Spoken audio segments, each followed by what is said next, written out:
Bonjour encore une fois balandi à Chronique du Net TV. Mutunabino Gilma Sazawa pona ku pese labino ba détail ya journée à lelo. Alors qu'est-ce qui se passe? Toza na crise humanitaire d'urgence en RDC oyo bazako solliciter 1 milliard 400 000 dollars pour année à 2026.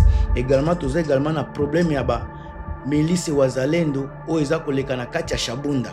Na kopesa bino ba détail na kati ya émission oyo bandeko eloko na osenga na bino bozala scotché bozala patient boyoka ba information ya solo oyo eza kobombama oyo ezalaka na bakamera te yango nde naza kopesa bino encore avant na banda na kosenga na kopesa mbote na ngai vraiment avec beaucoup d'amour na ndeko na ngai Douglas Ngongo na niveau ya Canada, Gislem Makes également na niveau ya Canada, maman na ngai Marie Antoinette Makayabu, Grâce Kibombo, Nelly Mas, Boza Ebele oyo boza ko soutenir chaîne oyo, sans oublier président Mboukou Kassa avec Denis Mpongo sika bozali na pesi bino bambote ya trop, Nelly Mas, Bashirak Makayabu, tonton nangai, Doudou Mbengo, Boza Ebele, Paul Kitenge.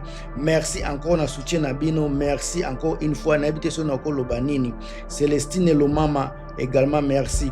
Papingo Imbomi également, Franck Wamina, merci na ba soutien na bino, présence na bino ezo salanga kitoko makasi. Surtout babino o boza ko soutenir chaîne na niveau ya ba j'aime, ba partage, ba commentaire. Masumbu Konduwa également John, Yannick Tekasala, bino tout na pesi bino mbote. Alors tokota na Muzindo, Anaclete Katundi la na pesi bino mbote ya trop.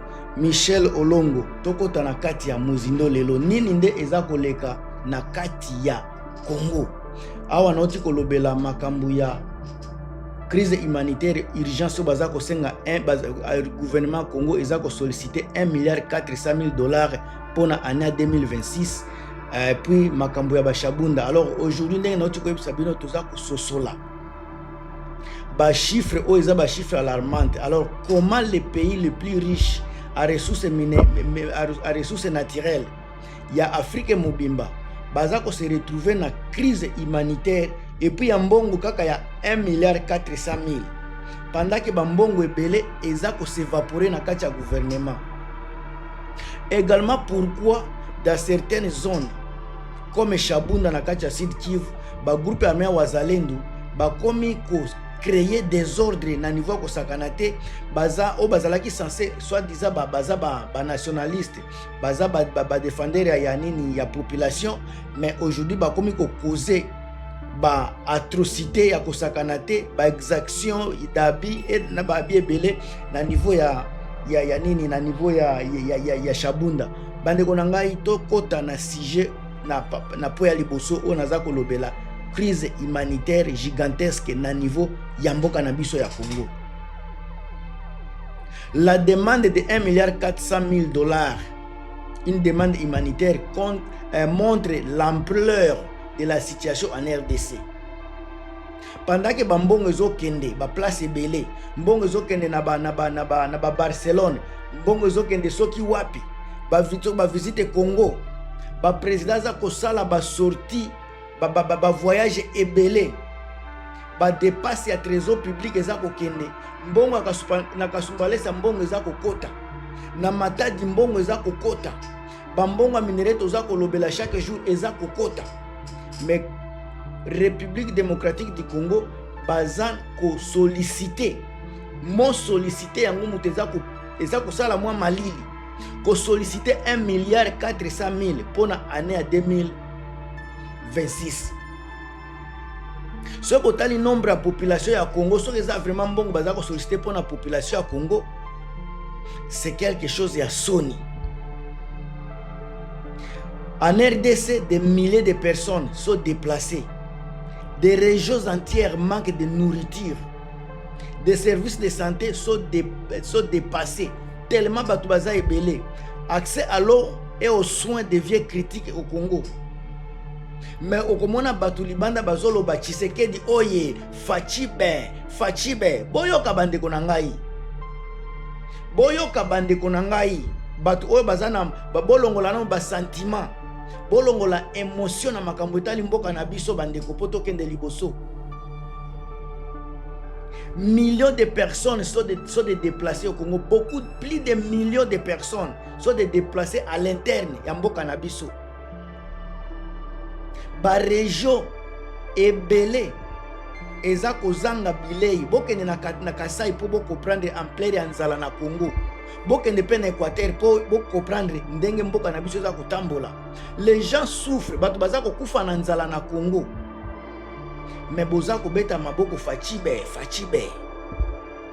Service de santé. Ce qui vraiment Congo ezalaki na santé moko ya bien. Bino bato boza ko beta la Tshisekedi maboko. Ini question naza ko mituna. Boza ko sala nini na boza ko sala nini libanda. Bozo nga kasi na Congo soki Tshisekedi abongisi Congo. Bo mituna pourquoi Tshisekedi azokendeke na soins médicaux libanda. Botuna pourquoi ba député bana na bango baza kokendeke na baswe libanda. C'est parce que bango moko baza sur na soin ya biso na biso te. Baza sur que soin na biso eza alambo eza ko fonctionner te. Population même na niveau ya capitale, eau potable, accès à l'eau, accès aux soins. Et comme makambo moko dramatique eza loko moko ya critique. Dans l'est, dans l'est du pays, notamment dans le nord et le sud Kivu, la guerre a provoqué une catastrophe sociale. Mais la question se pose. Na niveau moko na bité sonoko reformuler que eloko ndenge nini. Question oyo population baza ko se poser est simple. Pourquoi cette crise continue à s'aggraver malgré les promesses du gouvernement?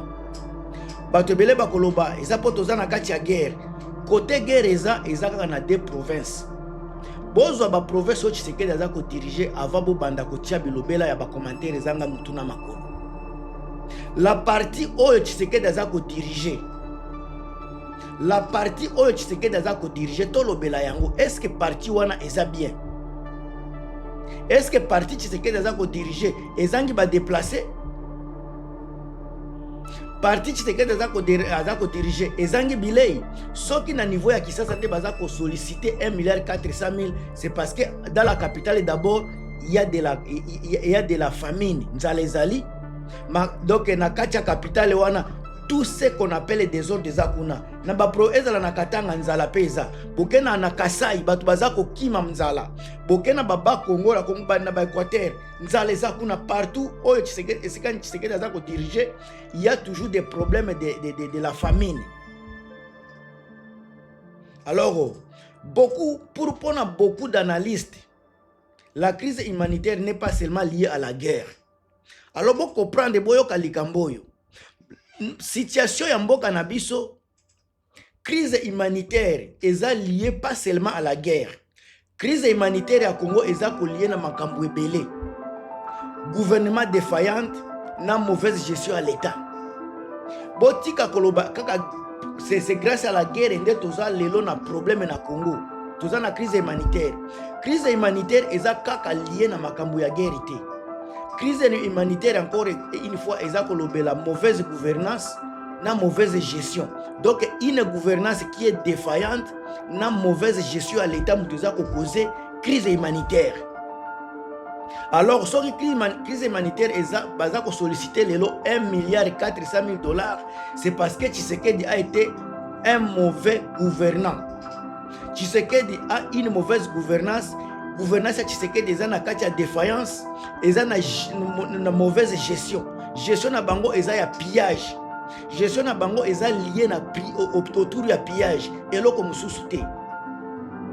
Alors soto bandi kolobela cause profonde sika ya crise eza pe likambo mususu. Cause profonde ya crise eza nini?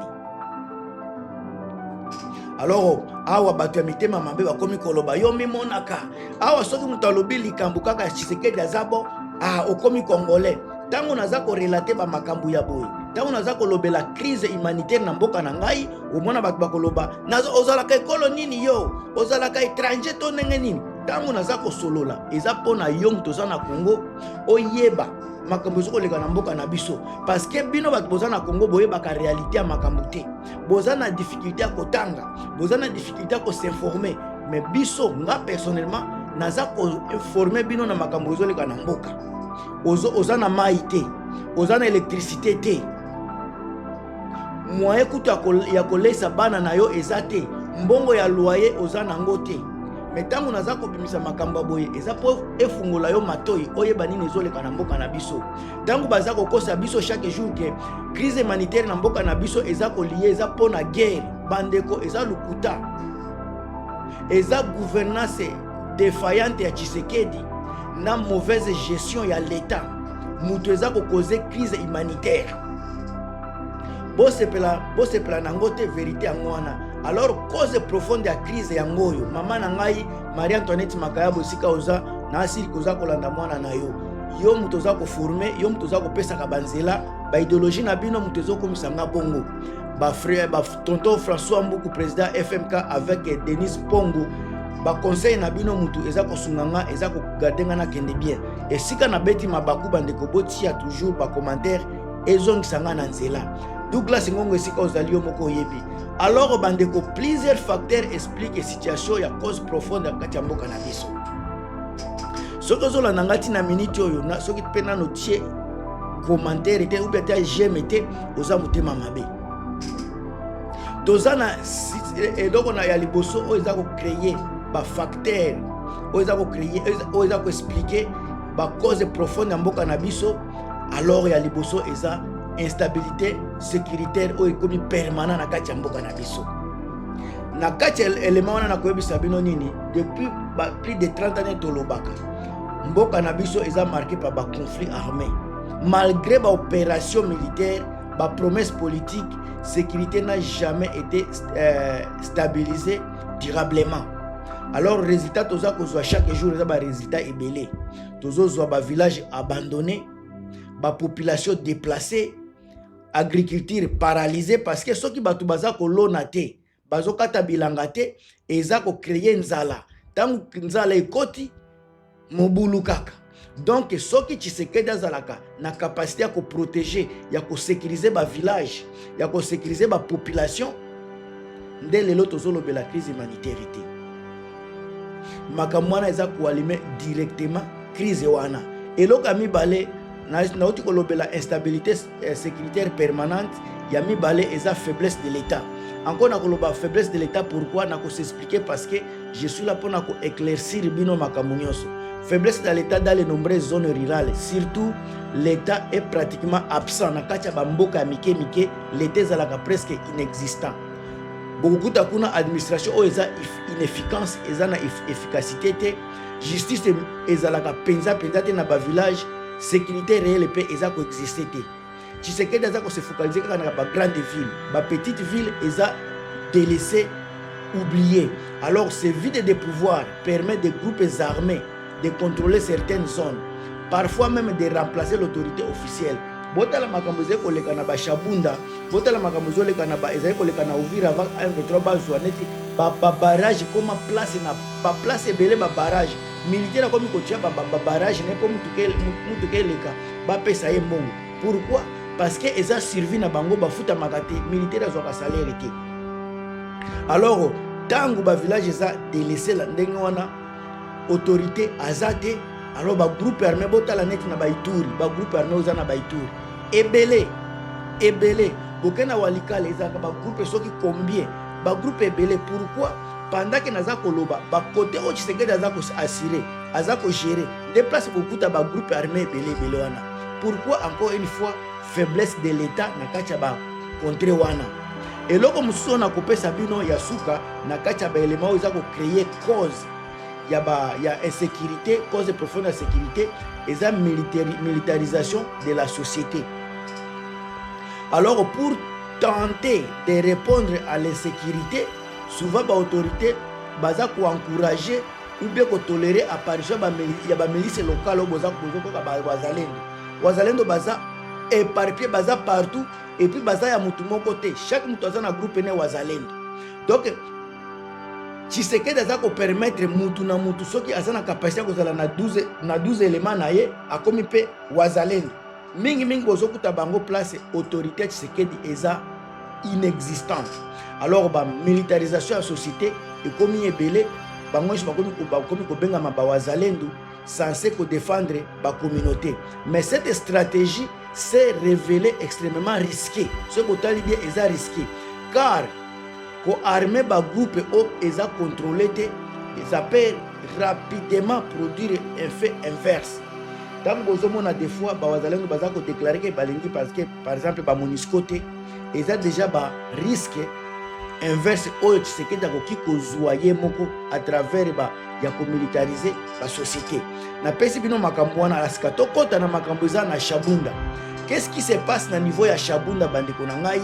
Wazalendo os baswa diza ba défenseur de groupe ya ba défenseur ya nani ya population ba komi lelo groupe moko controversé na niveau ya Shabunda. À l'origine, bandeko wazalendo o bazaki pour présenter bango comme ba patriotes locaux prêts à défendre ba terre contre les groupes rebelles, mais dans certaines zones aujourd'hui, la situation a évolué. Alors, selon plusieurs témoignages relayés par Radio Okapi, notamment dans la région de Shabunda, une partie de la population considérée aujourd'hui comme wazalendo indésirable. Population comme kozwa wazalendo comme population moko indésirable. Pourquoi? Babita baza kwa kize ba combattant na ba pillage, ba taxes illégales, violence contre ba civils, règlement des comptes locaux avec ba locaux. Alors ba accusation montre automatiquement un problème classique dans les zones de guerre. Lorsqu'un groupe armé ne se sont pas encadrés par une chaîne de commande, par une chaîne de commande claire, ils peuvent rapidement devenir incontrôlables. Wazalendo baza incontrôlable parce que mutuna na wazalendo na ye, chaque groupe ya wazalendo baza na commandement personnel, commandement privé. Alors na ebite soki makambo ko suka wapi. Alors ce phénomène a déjà été observé de plusieurs conflits en Afrique et ça kaka na Congo te.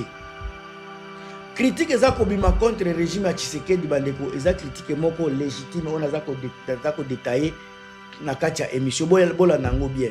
Le gouvernement ya Félix Tshisekedi eza ko faire face na ba critique ebele. Ba analyste ebele inclut moi personnellement toza ko estimer que stratégie sécuritaire manque la cohérence na kati ya makambo ya Tshisekedi.